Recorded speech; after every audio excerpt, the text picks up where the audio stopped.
Ignore. Ignore করার একটা নিয়ম আছে।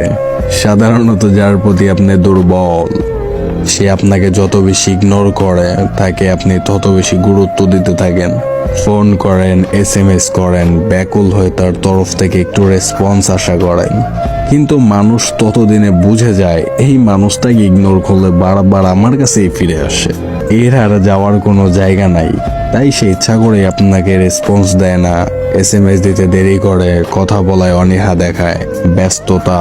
আপনি যখন তার সাথে একটু মন খুলে কথা বলতে চান, ফোন করতে চান, তখন সে নানান অজুহাত দেখায়, মা পাশে, হ্যান ত্যান, এই সেই এভরিথিং। মিথ্যা কথা বলে যখন তখন অফলাইন চলে যায়, বাট সে কিন্তু অনলাইন থাকে। এবার মজার ব্যাপারটা হলো, এই মানুষগুলোকে গুরুত্ব দেওয়া আপনি যখন বন্ধ করে দিবেন, আপনি তার লাইফ থেকে হারিয়ে যাবেন। আর কখনো খোঁজ নেবেন না, ফোন দিবেন না, SMS করবেন না, এভরিথিং টোটাল অফ।